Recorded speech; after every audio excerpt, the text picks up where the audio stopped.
right? So we know from what happens from forward from the filament, but now we're going to go get to the filament from moving electrons and how that works. Does everyone understand that? That's what we're going with. Perfect. Does anyone have any questions before we get started? No? Okay, so let me pull up, hold on, go back and pull up Nearpod. Oh, as I'm doing this, we have Mr. Donahue and I have changed classes today, and so you've gotten another request for PRE, and I'm sure you've gotten a request um, for Rad Pro because I have a doctor's appointment. It was like a last minute fill in, and so I took the opportunity since he was able to switch with me. I took the opportunity to go ahead and get that completed. I have to wait a few more weeks. So you after lunch we will have go into PRE too because on that one actually you have your PRE 2 exam, your chapter 10 exam earlier than your actual physics exam, right? And don't forget, not next week, but the week after, we are on spring break. We have decided to cancel spring break, so it looks like y'all are still good. Not that we would want to cancel it, because we all need a break, whether it's spring-like or not, but because we did miss that 1 week of power freeze. He was kind of juggling that around, but shh, we won't say anything. Just won't even talk about it, unless y'all just want to be in class, because I plan to still work. So if you want to have class or tutoring, I plan to do some clinical reconstruction. Okay, again, so this was relatively easy. It was only 10, so if you didn't know your words, it hurt you. But when we're looking at the words, I just kind of want to scroll through them. You know what you put down. It's self-explanatory, so there's really nothing for me to explain. Got it? Pretty self-explanatory. So a device used to increase or decrease voltage. We're talking about current. That is going to be, and through electromagnetic induction, that is going to be transformers. Transformers don't generate electricity or they don't convert electricity to mechanical. They only decrease or increase voltage. And so those are important. We start talking about kVp. Devices that convert electrical energy to mechanical energy, and that is going to be your motors. Device that converts some form of mechanical energy into electrical energy, that is going to be your generators. And you've already had the opportunity to discuss or see a generator. Generators are located inside of your room. Now, how else do we know about generators? What else do we know about generators? Is it good to have one during inclement weather time?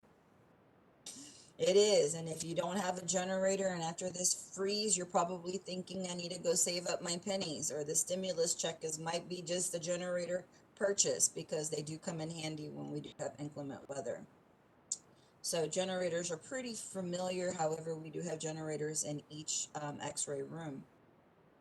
The phenomenon of electricity and magnetism existing as two parts of the same basic force, and we know that we have electricity and magnetism happening in the electromagnetic spectrum.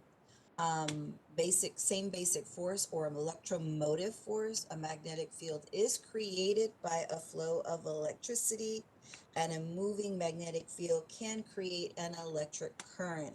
This is where we're going to spend some time talking about auto transformers, and so that falls under electromagnetism. The phenomenon of inducing an electric current in that conductor by moving a conductor through a magnetic field, and that is going to be the actual induction process, inventing a conductor. The property of an element in a circuit that resists or impedes the flow is what we're going to know as a resistor or a resistance.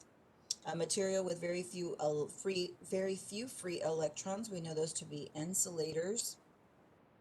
A protective measure to neutralize an electric charge, whether you give the electrons to the earth or the earth give it to you. That is called grounding. And section of the X-ray circuit that consists of the main power switch. That's the giveaway right there. The main power switch. What is that without showing? Main power switch. Which circuit Primary has the circuit. main power switch? Primary circuit. Primary, number one, numero uno. If they have the main power switch, it is the primary circuit. Very good. The section of the X-ray circuit that consists of the rheostat. Ooh, and the dead giveaway here is the filament. What circuit is that one? Filament circuit. It is the filament circuit. And so there you have your answers. Okay? Good? Awesome. Any questions? Okay, so where I left you off, we're going to talk about and spend some more time talking about the differences. We talked about the volt, didn't we? We talked about the volt. We talked about how we would correspond. What is a coulomb? What is a coulomb, everyone? What does a coulomb measure? Charge. It Electrical electrical charge. charge. It does measure electrical charge. And electrical charge is consistent of what? What are we talking about when we say electrical charge? Is Betty? Electrical charge is property of matter. It is a property of matter. Give me one. Um, it'll be like conductors, right? Like no Think property about of what has a charge. We talked battery. about them. What has a plus sign? A A positive proton Proton, and charge. Or what an has a electron. negative sign? A negative electron, charge. Electron pro- has a negative charge.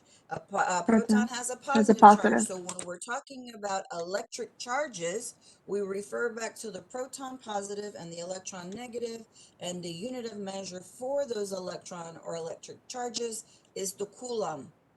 Okay, the electron volt was the binding energy. It was that force of attraction. But now we're talking taking a positive charge and a negative charge, and now we're putting them at opposite points. And what is that force called? No longer on the atom, but on a circuit, perhaps. Now we're talking coulombs. Make sense? Yes? Good. All right. Does anyone have anything to add to that? Ooh, tell me what work means again, Amy. What is the definition of work? The ability to do work. That's what is that one? The ability to do work. We know that to be Power.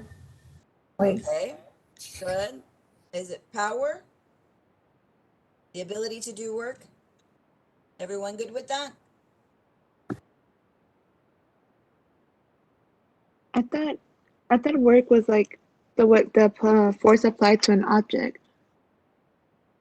The force applied to, let's go back, guys. Let's go back to it. So here we go. Let's go back to chapter 1.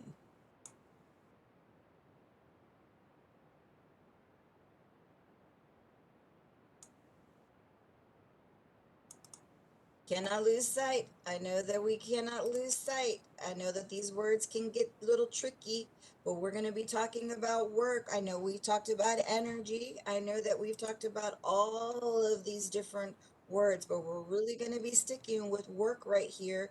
Yes, we understand what force is, and we're going to start talking when we get back to the tube. What is acceleration? How do we move it? So when we go back into the words, I'm looking for. Here's your force. That is going to be your push or your pull. So when we're talking or using the word force or electrostatic forces, we're talking about that pull of attraction from from electrons, from protons to electrons. Electrons are going to want to go, they're going to be attracted to those protons. So there's going to be that push, that pull. Now remember, the more of the magnitude of attraction, we're going to cause acceleration. Remember that force is going to be motivated because we have a higher magnitude of positivity. Those electrons will flow faster. So we'll see acceleration. But what we're looking for is work. Work is an expression when force is applied to an object. So force is applied to an object multiplied by the distance across which it is applied. So where and how are we using this expression, especially in the circuit? Because the electrons are going to go to work for us. We've had photons go to work for us, but now we need electrons to go to work for us. And these are not electrons in the tube. This is electrons flowing through as electricity.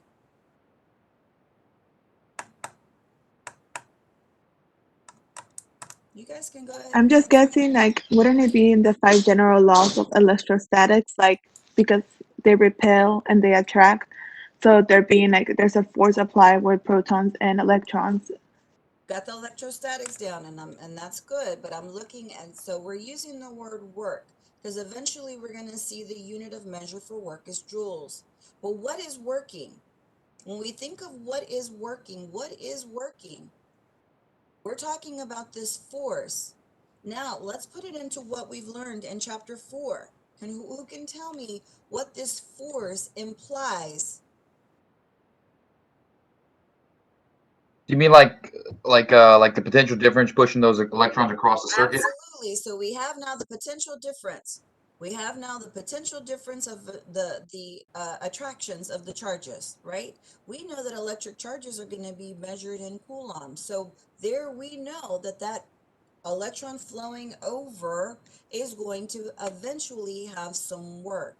So when we're talking about the potential difference or the electric differences between them, we're eventually going to find this in the volt. What is the definition of the volt?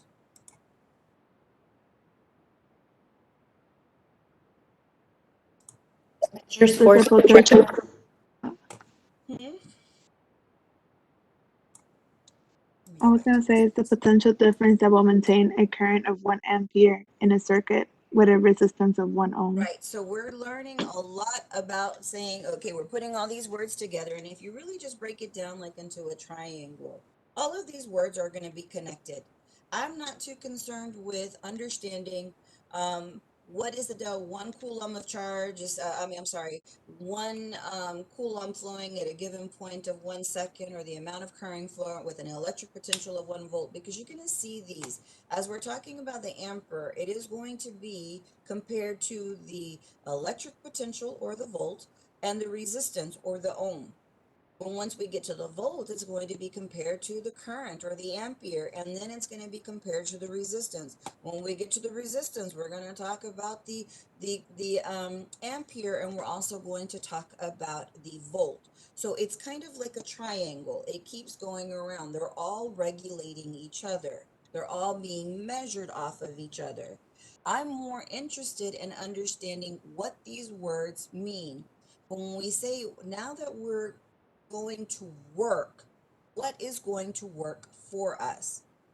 The electrons. The electrons are now going to work. Anything that is going to be put into motion, anything that is going to move across an object, anything that is going to move across an object has to go to work. And if you have resistance in there, it has to work harder. Make sense? Good. So we use the unit of measure for work, joules. And we're going to start talking, we talked about the volt. The volt is the electric potential or the potential difference. Voltage is the force of attraction or repulsion, but mostly here we're using attraction. The ampere, is the unit of measure for current. Current, what is current? Electrons flowing in a conductor. What is a conductor? Large number of free electrons. It's a material, though. It has to be a material. It can be a large number free of electrons, but that could be free electrons in the tube, or that could be free electrons on a rubber hose that has friction, that has just experienced friction. So when you're thinking, you have to put this, you're putting words out there, but you have to make sense of what we're talking about. It is the ability of, it's a material, it's an element, whatever it is, it's an object that has an abundance of free flowing electrons. That is a conductor. Okay, good. I hear the words, but I need to start seeing them get in line. Okay. All right. So the ohm, when we think about the ohm, we think about resistance. We think of voltage, we think of electric potential. We're talking about the differences between that force between positive and negative. When we think of current, we're talking about current electrons flowing. And now we're talking about ohms. Ohms are the resistors. Hey, you're flowing too fast. I need to slow you down. And that's what resistance is. And the unit of measure of that is the ohm. Ohm's law is this entire sentence basically saying the potential difference across the total circuit. Now we're taking Ohm's law into a circuit structured, okay? And so how much resistance do you have on this circuit? How much current can flow on this circuit? What, and together the current and the resistance will tell you how much potential difference. So let me ask you this. I'm going to use myself, and I am walking over towards the chocolate cake that is sitting on because I love chocolate cake. Okay? And let's just say as Betty gets in front of me. Now, I'm walking. My movement is my current. I'm flowing over towards that chocolate cake. That chocolate cake is my attraction. That is what I'm aiming for that. But now, as Betty stands in front of me, blocking me from my cake, she has now become a resistance. Make sense? Now I can climb over as Betty and continue my flow, but it has somehow resisted me or impeded me, especially as she's holding onto my leg so that I can't get to the cake. Now this is all fun and games, but the items are there. Electrons are flowing. If they flow too fast because the attraction is too high, we will put in resistors because we're trying to generate work. Make sense? At a steady pace.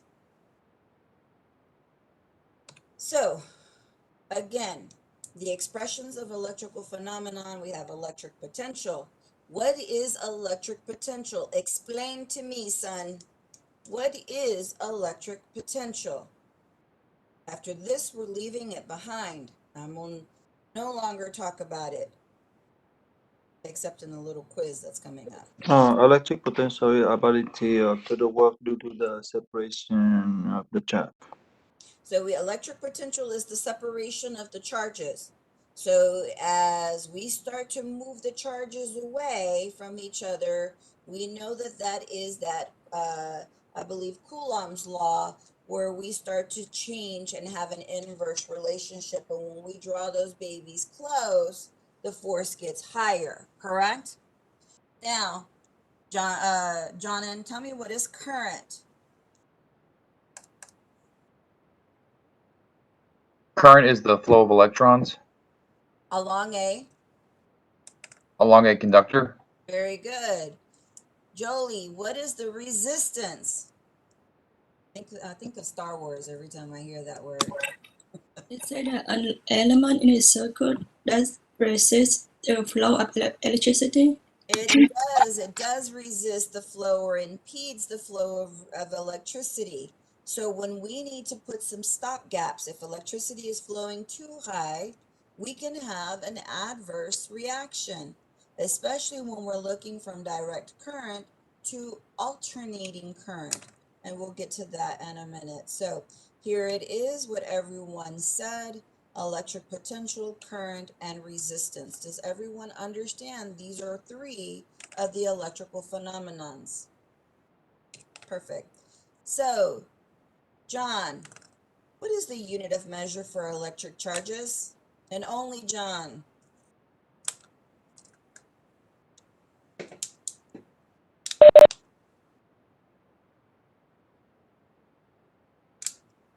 I think the key word here, and that's good, and that's going to be the potential, electric potential, but the key word here is charges.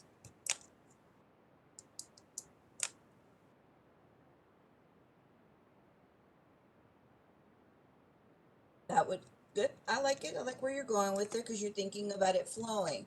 But this one is going to be coulombs. When we're talking about electric charges, we're talking about coulombs, okay?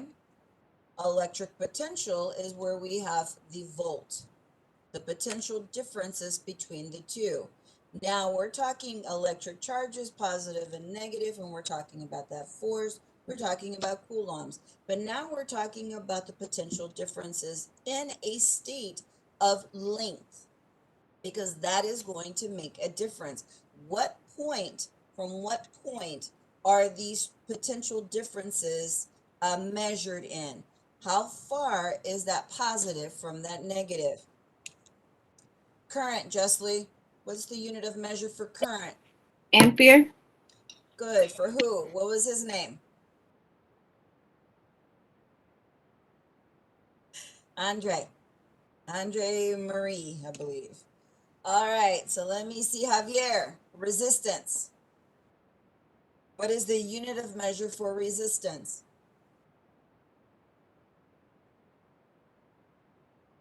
The ohm. Very good. Now, we talked about volts. What is the formula, Juani, for volts, identifying volts? What is the formula? We talked about work. We talked about electric charges.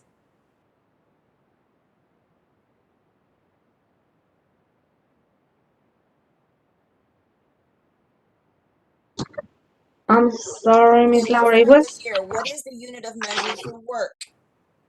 for work. It's joules. Good. Now what is the unit of measure for electric charges? Electric charges will be coulombs. Coulombs. So the formula for volts is just joules divided by coulombs. All right. Okay, Mhm. good. Luke, how can electrification occur? What is Like through, electrification first? Let's go ahead and start off. What is electrification? is that when something transfers electricity to something else Or through there's a like net touch? gain. We talk about net gains of. Right. Uh, electrons or protons? Very good. So so we have a net gain of either a positive charge or a negative charge, right? Good. So what are the three ways that electrification can occur? Give me one, Luke. Static? Or am I thinking too broad? A little bit broad. I'm going to go with Sharon. Sharon, give me one method of electrification that we covered.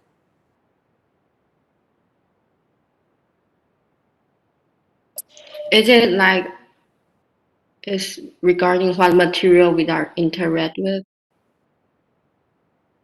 Like plastic.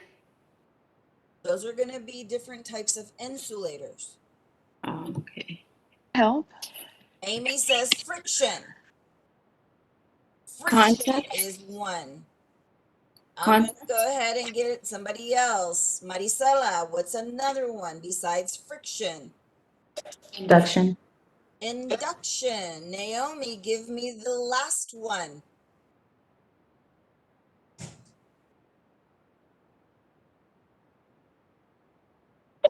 Let's see, contact, induction, Contact. and Very good. You got it. It was friction, contact, and induction. And those are different methods. Pamela, What happens for the electrification and friction? What is that process? We talked about it on Monday.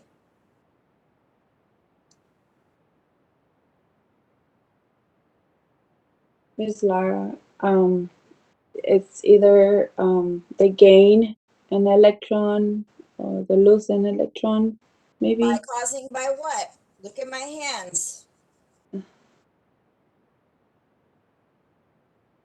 Rubbing. Rubbing. Beautiful. See, you won't ever forget it now. Friction, where we're talking about moving electrons through rubbing action. Contact, Ruth.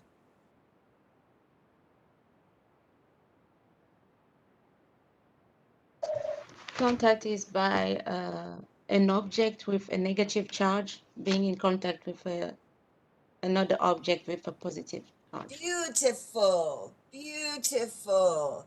And how is induction working? Stephanie?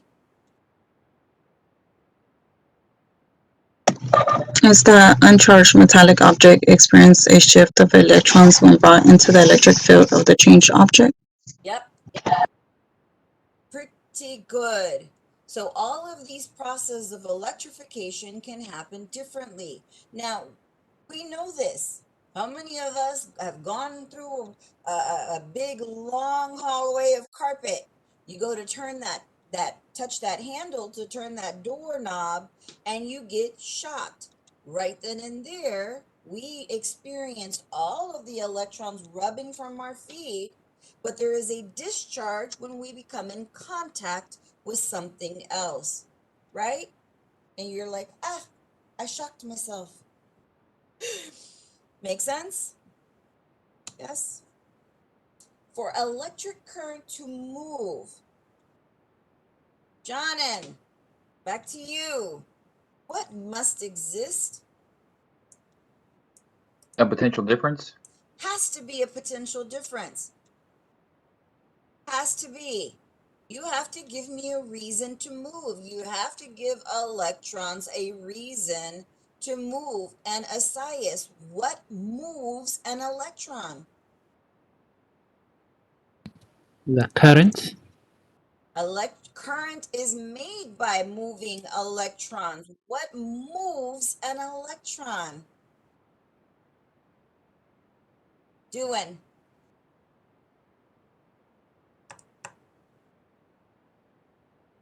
Sorry, can you repeat it again? What moves an electron? What moved?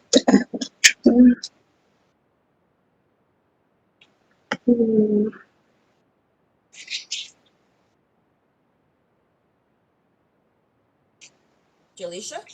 I'm sorry. It's okay. Potential difference? It is potential difference, but I'm talking what it moves an electron. Doesn't it have to be attracted to the other side? What Has to is be the other positive? side? A proton. A positive and a It has to positive be a side. proton. It has to be a positive. So I think we're getting too involved with a lot of these words. So let's see if we can break it down to simplicity. What is an electron, Daniel?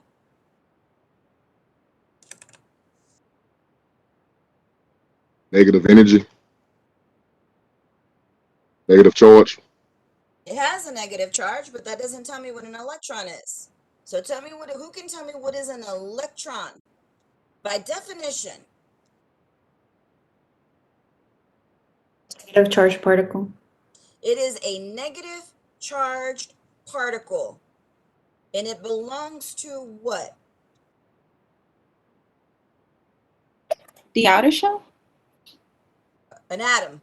An atom. It belongs to an atom.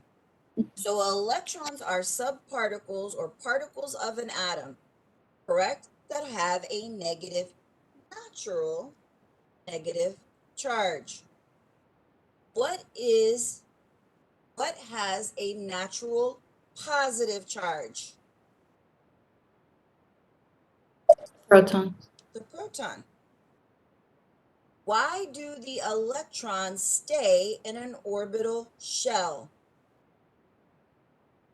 Gaining energy. Say what? Their binding energy. Okay, they're binding energy. That's fine, but how do they? Okay, so they're on the orbital shell. They're bound to that shell, but why are they rotating around the nucleus? We're gonna get there, people. I Because promise. they're attracted to the positive, to the They're protons. attracted to the positive, so there is a force that keeps that electron in that orbital shell, rotating around the nucleus.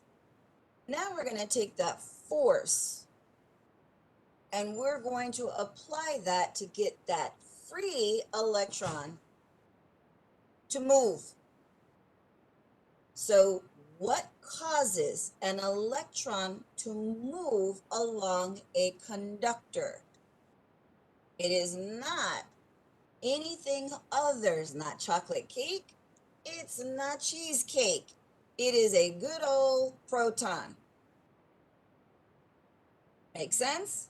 You cannot get an electron to move any other way. Does everyone understand that? So now we have these two. We have a proton and we have an electron. There is an attraction between those. How do we measure that attraction between those? What is the unit of measure?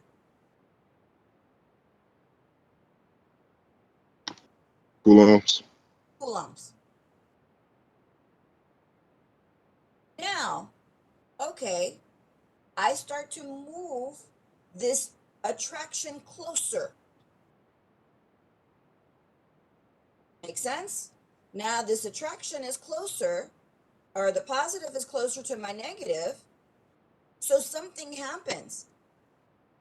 We got closer, so the potential difference of the force, which was once here, has now increased. How do we measure that?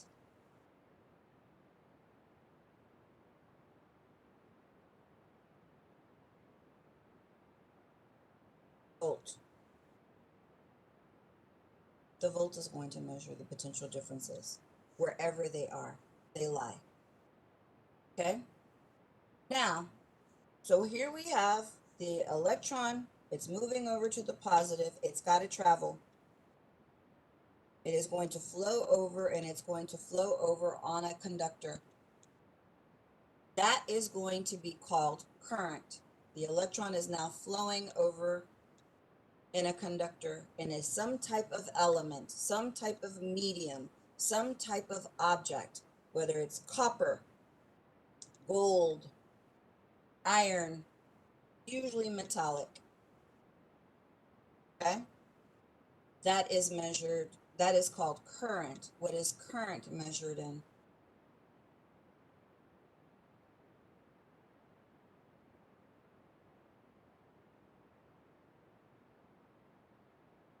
Ampere.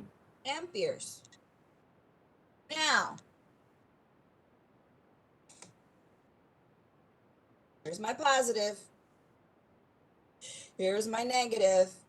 It's flowing over, but something is now blocking it or impeding the flow.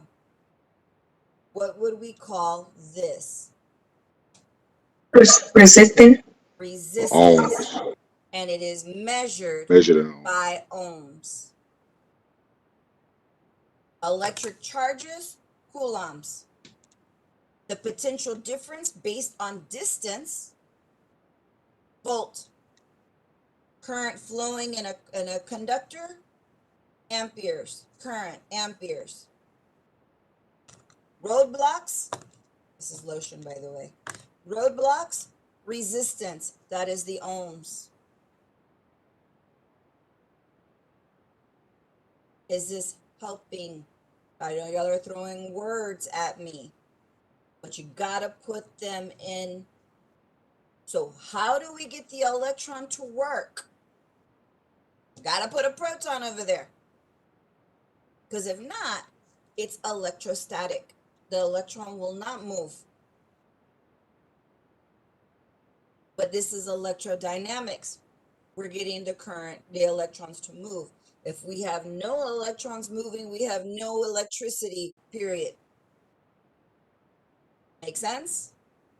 And if we have no electricity, then we have no generator and we have no creation of X-rays. All right, so what we're talking about now is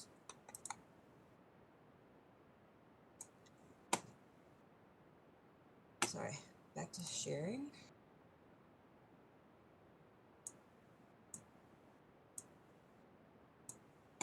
Okay, here we are. Ohm's law is basically saying, now what is all of this being applied? How much resistance do we apply? How much voltage is needed? How much current is needed to supply this amount of energy or electricity to what we need to achieve? And that's basically just saying applied where? Across a circuit. So our biggest focus in this chapter is going to be the circuits, the primary, the secondary, and the filament. But it's not so much to say, okay, I'm going to measure every electron and I want to measure it. No, I want you to have an idea of what it means. Okay, do I think you're going to have a lot of questions in the registry about this? No, but I am going to tell you the primary circuit, the secondary circuit, the filament, the generator, the auto transformer. Yes, you will. You can see that, but we can't jump there until we get the baby steps going forward. But the fundamental aspect of this is, what are the charges, the electric and the positive? They have a force, and how do we measure those forces, and how do we get those electrons to do what we need them to do? So when we're talking about resistance and we're talking about materials, we're talking about materials that are going to impede the flow of electrons. It's going to be very dependent on what the material looks like. So it's the type of material, and we're going to get into these. The length of a material, the cross-sectional area of the material, and the temperature of the material. All of these can become resistors in a format of what is the conductor, because our electrons are flowing through on a conductor. Make sense? Electrons are flowing, they need a conductor to flow, because remember, electrons are not free flowing like we saw them in the filament and the anode. We talk about a vacuum tube, they'll in your reading it said it'll jump the gap between something. So in the X-ray tube, electrons are free flowing. They're not actually flowing on a conductor, but because the tube is vacuum, it's behaving like a conductor. But it's not an actual material that is there. But for the rest of the items, electrons can only flow freely to do work on a conductor. So let's talk about those items. What kind of material?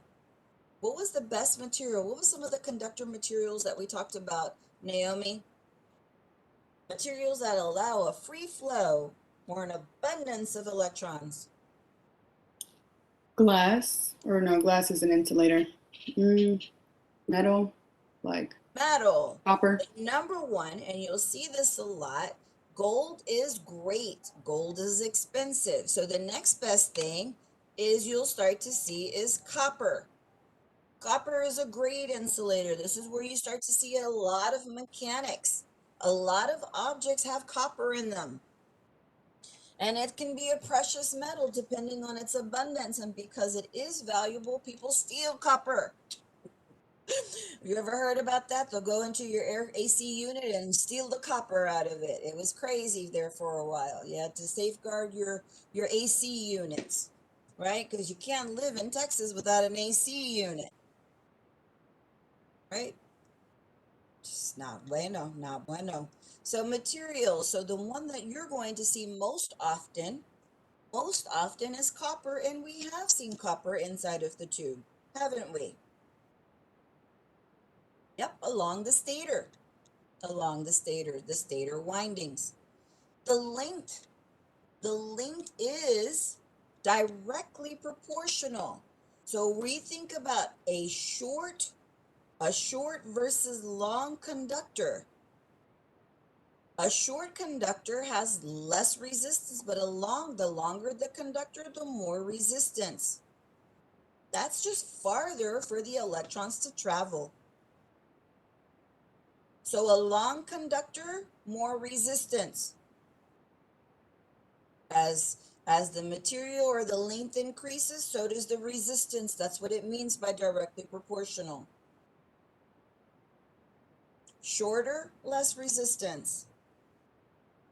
So when we think about length, we're thinking about how long that conductor is and how far those electrons have to travel. Everyone good with that? Perfect. The cross-sectional area. How wide? What is the diameter of this conductor? What is it? So the conductor with a large cross-sectional area has a lower resistance than one with a small. So the wider the better. Electrons can travel. Temperature. But before we get there, let's look at a cross-sectional. Here we have iron, here we have copper. These, it's been cut in half. You can see these are the cross-sectional. Which one would have a least amount of resistance, the iron or the copper? Type it up. Happy fingers.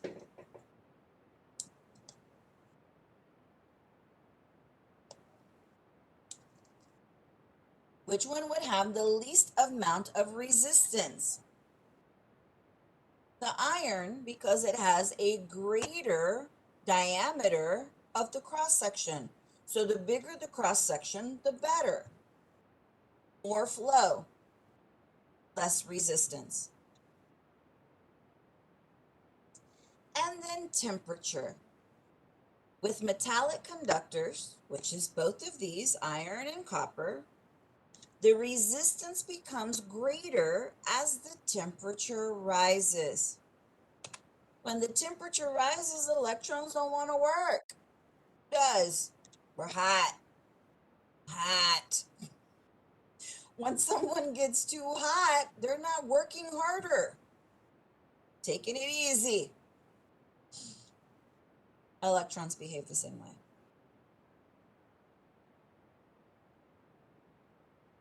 Any questions on that? So the conductor does matter. It's the type of conductor that is used that makes a difference. The length of the conductor makes a difference. The temperature of the conductor makes a difference. And the cross-sectional area of the conductor makes a difference. Now, we just said temperature, right? And we're going to talk about a semiconductor here in a minute. But temperature makes a difference for electrons to flow or electricity to flow. Where do we see this? Built-in fans so that we could have our electricity flow. Give me an item where you had in the tube, you have built-in fans. Good. Okay. Anything else? What about some household items?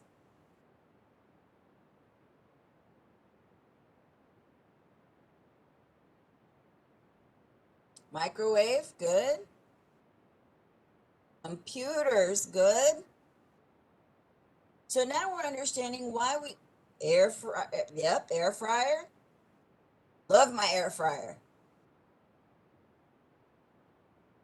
Now we understand why we have these built-in cooling units. Because if we don't, we impede electricity. Make sense? Good. Perfect. Now, what are these items? We're looking at the cross-sectionals of these wires, and we know them to be wires. One is copper filled and one is iron filled. What is the material around it, Daniel? What do we call that material?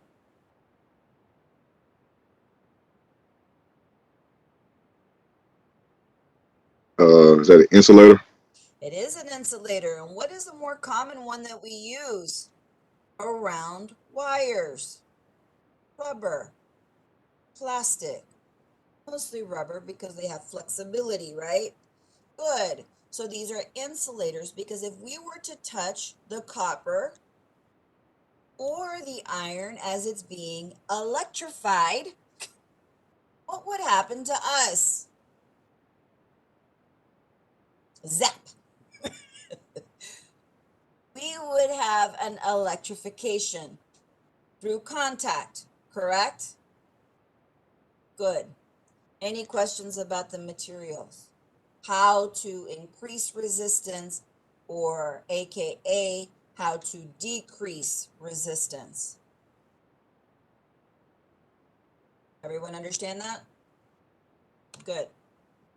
So conductors, again, materials with an abundance of free electrons. Insulators, they don't have a free abundance of electrons, so they are actually encapsulate.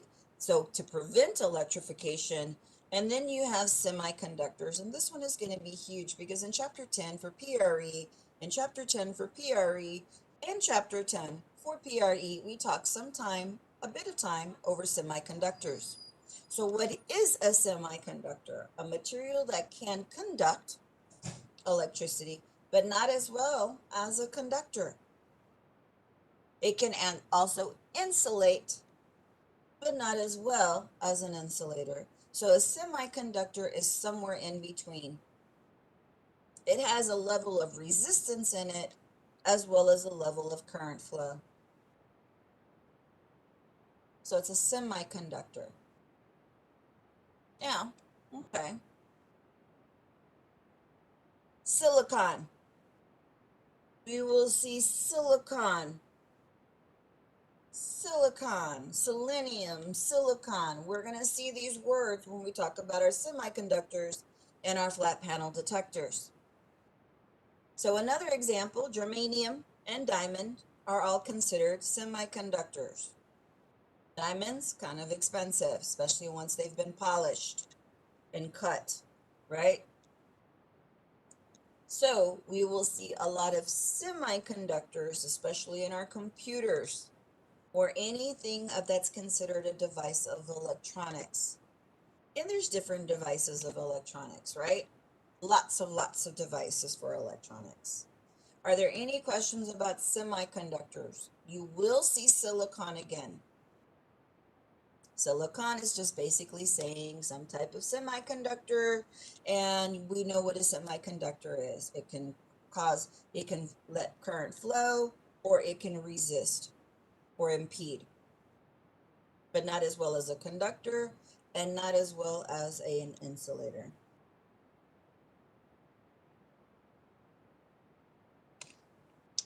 All right, so here we'll probably leave off after direct current and alternating current.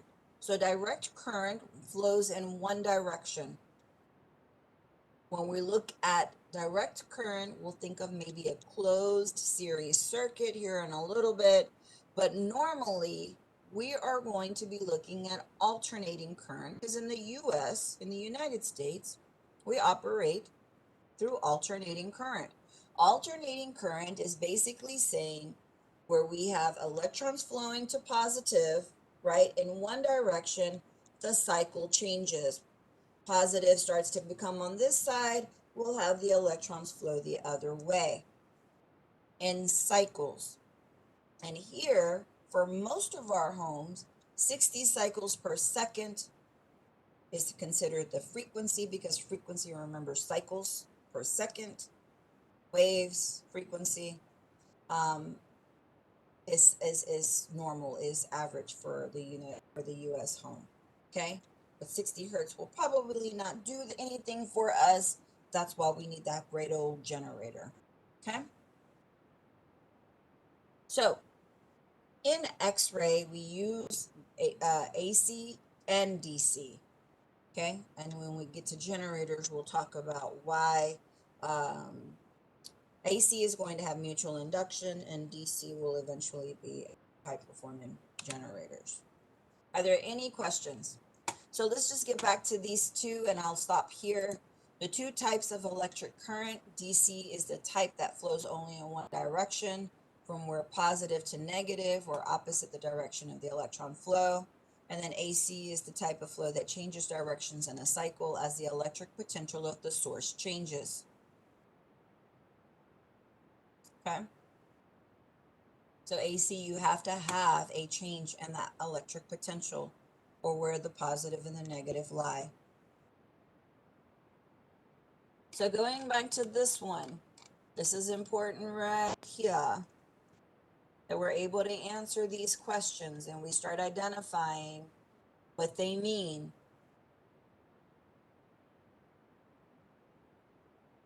And how we're interpreting those.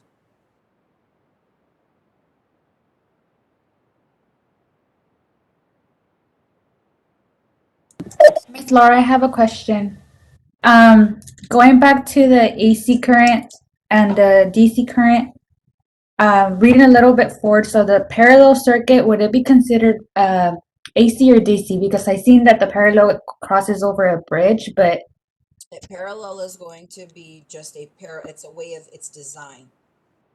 It's not necessarily going to be a parallel circuit will incorporate AC, yes, but it's just the design that it's talking about. Okay, you have a single circuit where the electrons have to flow all the way around to something else, or a parallel circuit is just basically electrons can go down another avenue to get to the end product. But thank you for reading ahead, because we will spend some time on the circuitry. And I promised that the whole time, but I need to understand, because we're going to get symbols about what is electric potential, current, resistance, and volts. We're going to start seeing symbols that denote that on a circuit. Everyone understand these words? Everyone can explain these words. On ExamSoft, and I'm saying that for a reason, key terms are going to be huge. In ExamSoft, I have the ability not to just have A, B, C, D as a option. Your next exam, I'd like to have it on ExamSoft.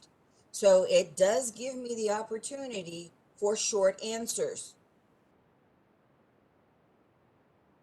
Meaning you got to type a summary of what I'm asking. Make sense? So make sure that you understand what these words are meaning to you, or what they mean by definition. Any other questions?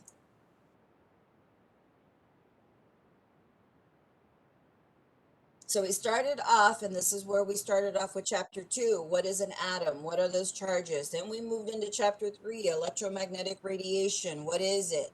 Properties of electric and magnetic properties of disturbances through space. Now we're taking electricity. Not in the form of X, not in the form of GAM, we're not in the form of particulate. We're going back to simplicity and saying, how do we get those electrons to work? How did we get the electrons to move in the tube? Same concepts. You had to get the electrons to move when you charged that anode. The anode became positive and the electrons came flowing on over. How? Through current, tube current. It didn't have a conductor, but in a vacuum tube, electrons have the ability to kind of flow over or jump from one diode to the other. Make sense? So it's not any different than what you've already learned, but now we're talking about pieces of copper. Make sense? So how do we get electrons to flow across that copper?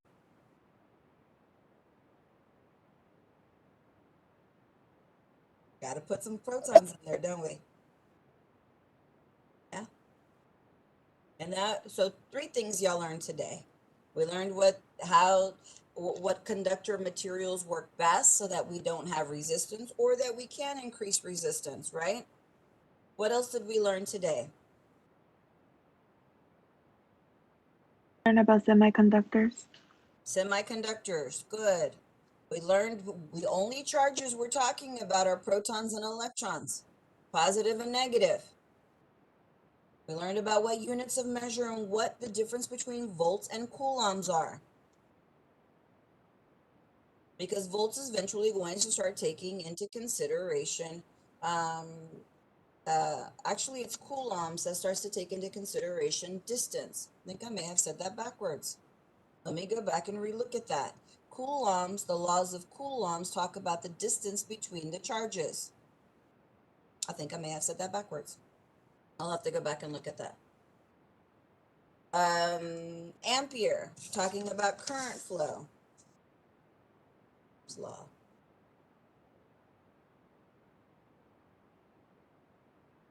Ms. Laura, really quick, I just want to make sure. So which one measures potential difference from point to point? Is it, because when you mentioned it, you said it was volt. Yeah, I'm going to go back. That's what I'm just talking about. Okay. Double check, make sure that I have that accurate.